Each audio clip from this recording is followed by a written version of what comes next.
I give you President-elect Ken Van Tine.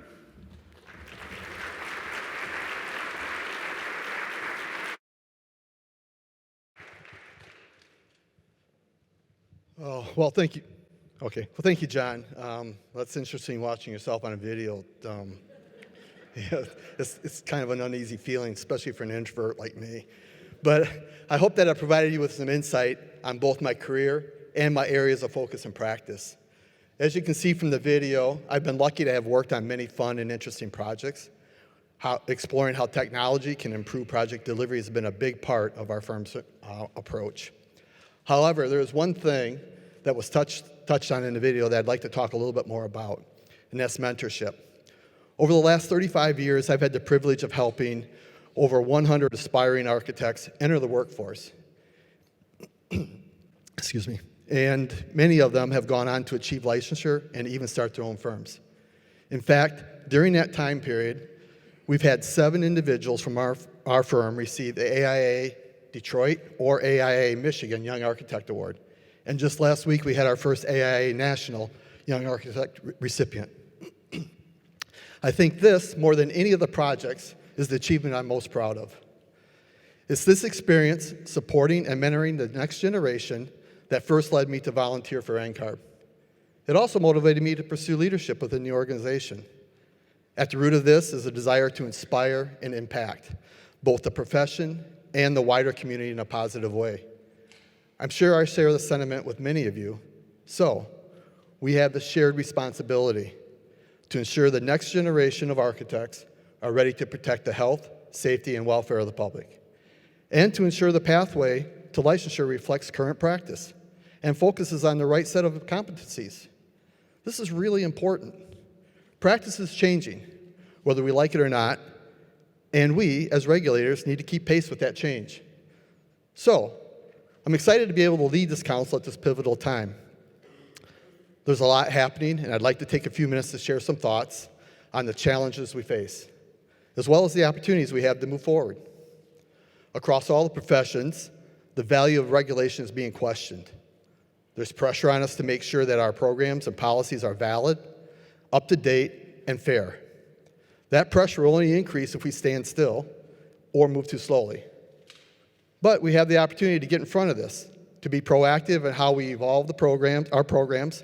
For these reasons, we are actively evaluating the tools, the systems, and the pathways to licensure. The work of the competency, I struggle with this word every time, so. The Competency Task Force and the Research and Development Task Force will be critical as we move forward. Our first milestone will be the adoption of the new competency standard in September. This is a big deal. The new competency standard will provide the platform on which the evolution of our programs will be based. Once adopted, we'll begin assessing how our current programs might be updated to align with the new competency standard. In the first half of this fiscal year, our Research and Development Task Force will continue their work of identifying assessment methods for these competencies. Their recommendations will look to ensure that the next iteration of our licensure process delivers best-in-class options for flexibility and inclusion. Evaluating and sharing their recommendations with you will be an important topic throughout the year. So I have an ask of you. I'd like all of us to fully focus on these recommendations. These changes will determine the next iteration of our programs and policies and shape licensure for years to come. I want to make sure you all have the opportunity to contribute. We will ensure that you, our members, get to share your perspectives. We also want other important voices to be integrated in these conversations. In October, we will convene our biannual Member Board Chairs and Executive Leadership Summit.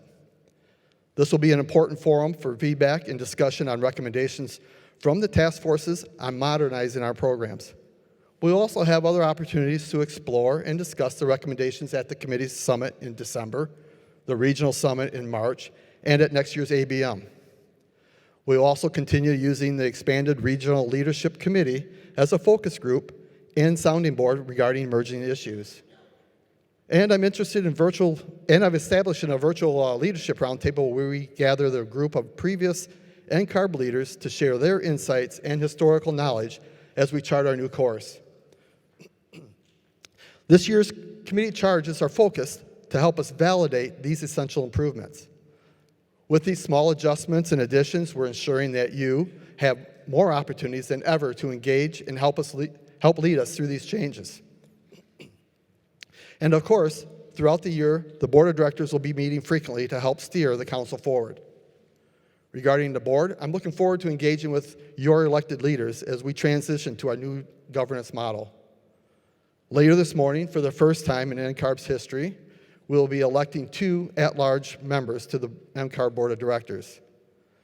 There has been great interest in these positions, with 10 candidates willing to give their time and energy to this organization. Thank you for each of you that are running, and good luck. I'm excited about the perspectives you'll bring to our conversations. In this coming year, we look forward to a renewed relationship with National Architectural Accreditation Board, or the NAB. There has been a lot of speculation regarding our support for accreditation. Accredited education is one licensure path that is recognized by all our member boards, and 85% of our candidates come through NAB accredited programs. We'll be working with NAB to keep them informed as to how their accreditation model aligns with our competency standard.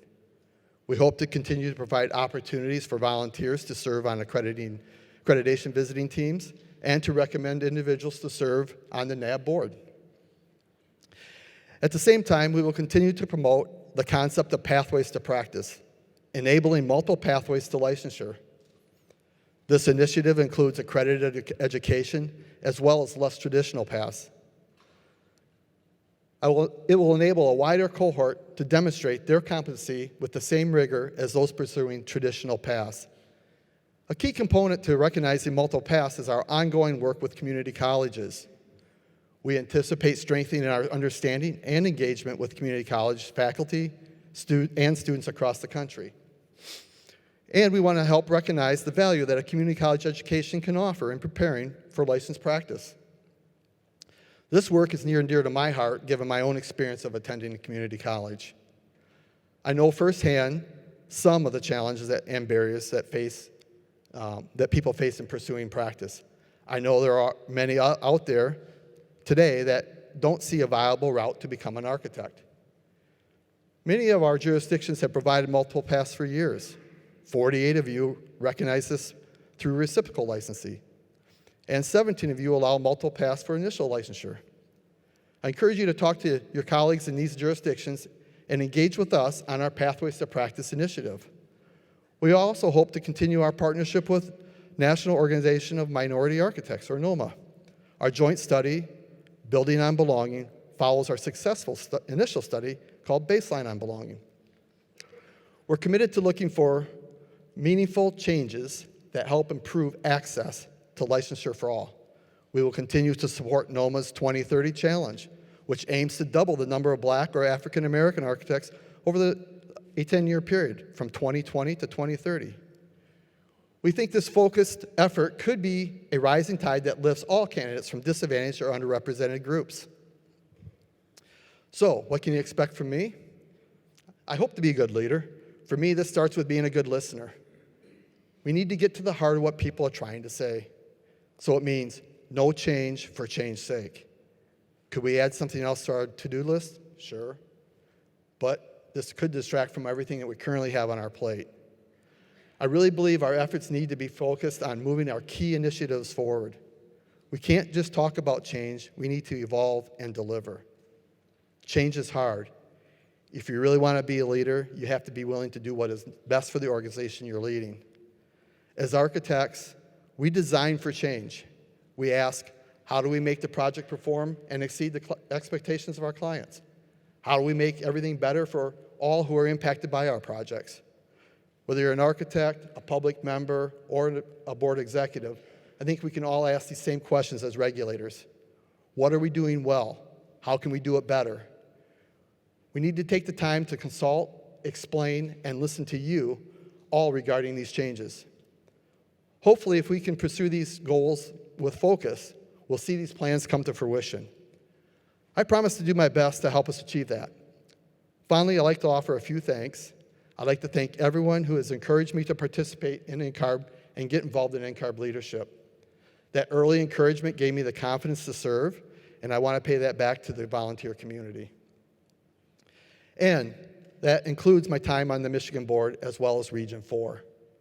I'd also like to thank everyone at our firm, Inform Studio, for supporting me while I'm away from work on NCARB business.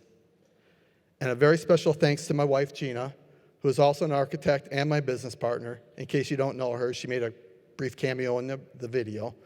Gina, thank you for your unwavering support and enabling me to give so much time to NCARB. And finally, I'd like to thank all of you for your willingness to serve this council and support our shared mission to protect the public health, safety, and welfare. Our progress, our success, our ability to move forward is due to you. Let's look for another exciting year in NCARB's journey. Thank you.